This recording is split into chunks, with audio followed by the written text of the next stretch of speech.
In single variable calculus, a differentiable function had a property which we called local linearity.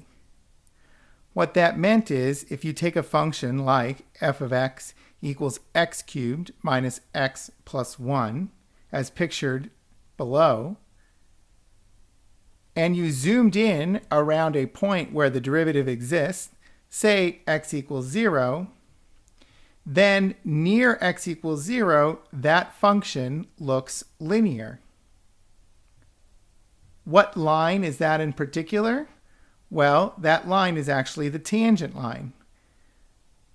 So if we look at the function f of x equals x cubed minus x plus 1, then we can find the derivative f prime of x, which is 3x squared minus 1. And then the derivative, say, at x equals 0, which is negative 1. That tells us that at x equals 0, the slope of the function is negative 1. And so we can find the tangent line, maybe using point slope form. So we could take y minus f of 0 equals the slope, so f prime of 0 times x minus 0. In this case, we get the line y minus f of 0 in this case is 1 equals negative x, or y equals negative x plus 1. And so we have a tangent line which has an intercept of 1, and it goes through the point 1, 0. And so this is the tangent line, which has the same slope as f of x at x equals 0, and the property that if we zoom in near x equals 0, in fact, the function begins to look like that tangent line. And this property is called local linearity. So if we compare the tangent line to the plot of f of x, we see that they look the same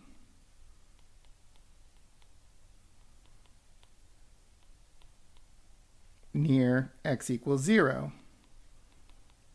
And because they look the same near x equals 0, the function in the tangent line, we say that the function is locally linear.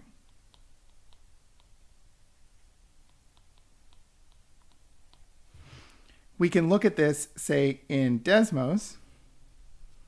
Here we have the function x cubed minus x plus 1. We can zoom in near x equals 0, and in fact, the function starts to look linear. We can plot the tangent line, and you can see that the function looks like the tangent line near x equals 0 because it's locally linear. Zooming back out, you can see that that is the tangent line. Now, we would like to look at what this local linearity property would mean for multivariable functions. So let's look at a function. That function that we want to look at is going to be 2 minus x squared minus y squared. So I'm going to plot here the function 2 minus x squared minus y squared. You can see it has this upside down bowl shape. It is a paraboloid.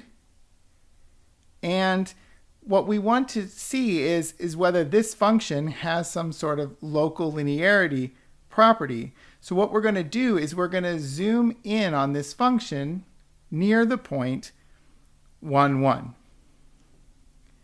So if you give me a second, we're going to zoom in between 0.9 and 1.1 in the x and y directions.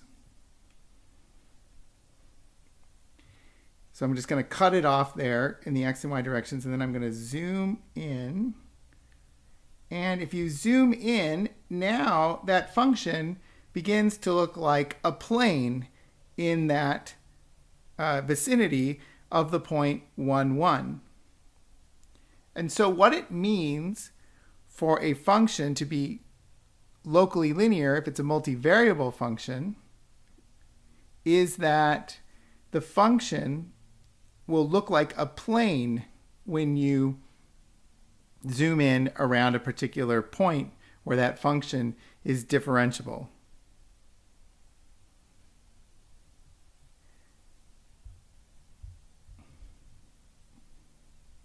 You can also see this with the level curves.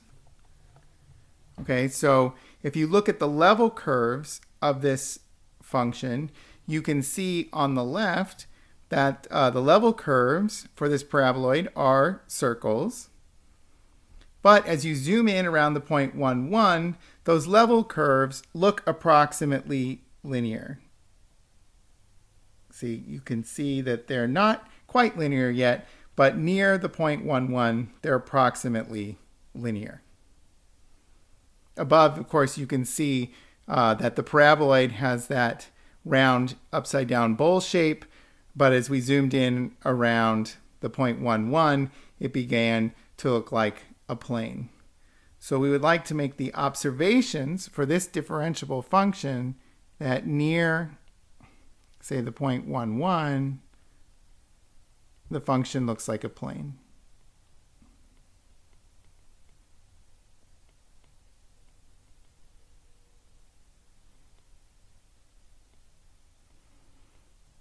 And in 3 dimensions, that plane is a linear function.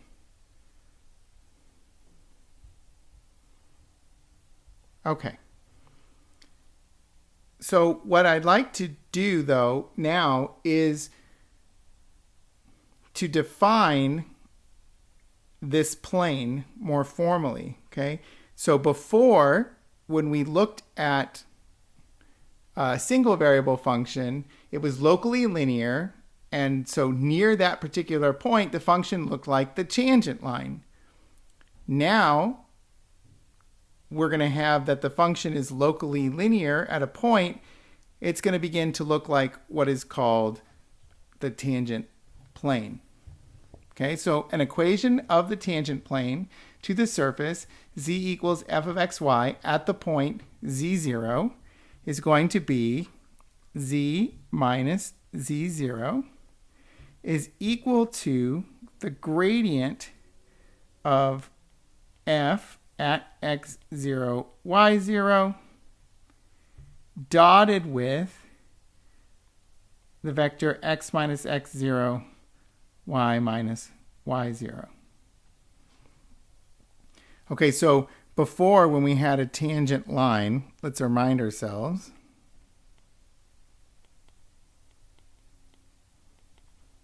that in point slope form, we had y minus y0 was equal to the derivative f prime of x0 times x minus x0. That was our equation for the tangent line.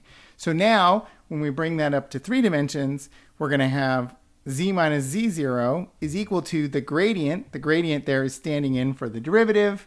And then instead of multiplying by x minus x0, we're going to dot product with the vector x minus x0, y minus y0. And so that will be the equation of our tangent plane. Okay, so let's look at that function 2 minus x squared minus y squared. Okay, we want to find the equation of the tangent plane.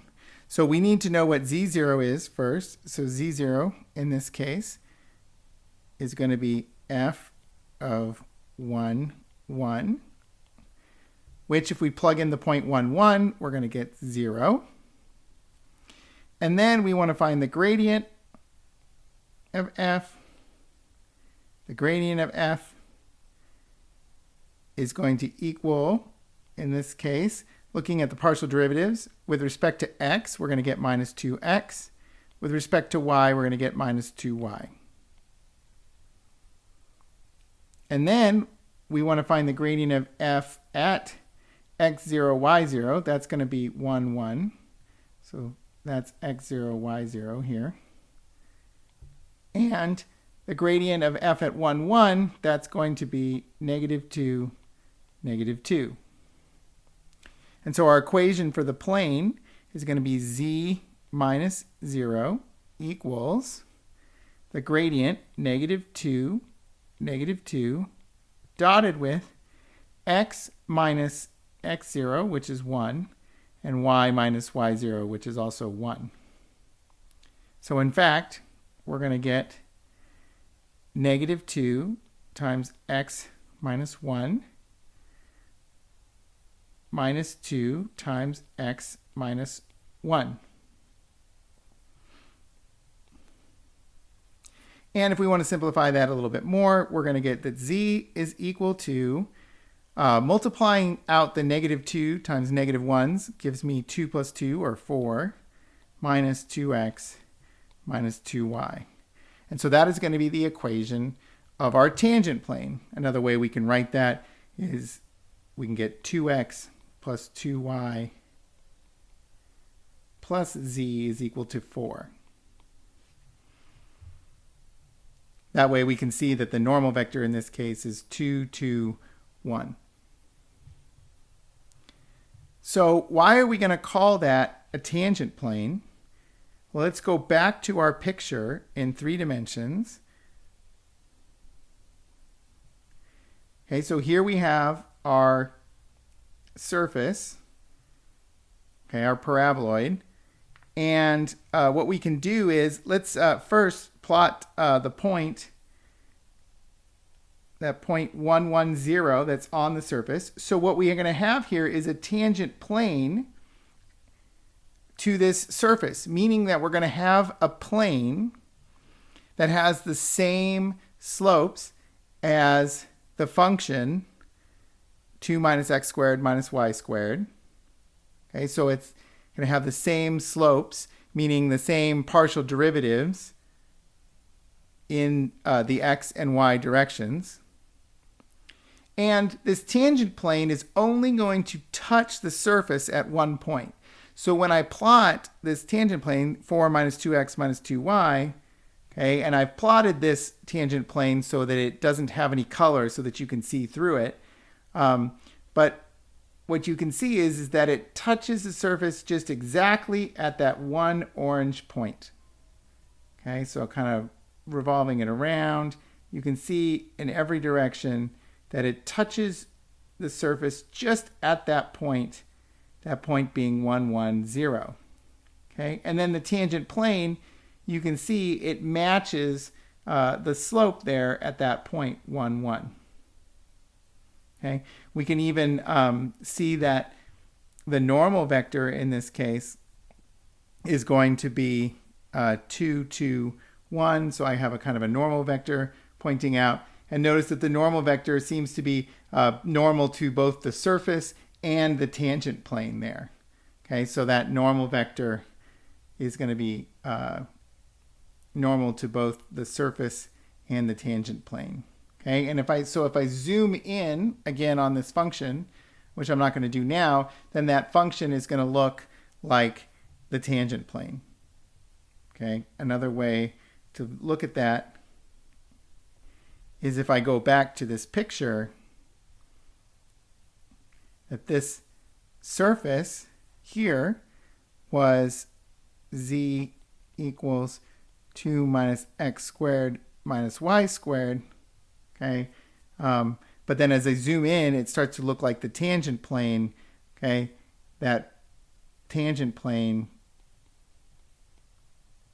in this case is going to be z equals 4 minus 2x minus 2y.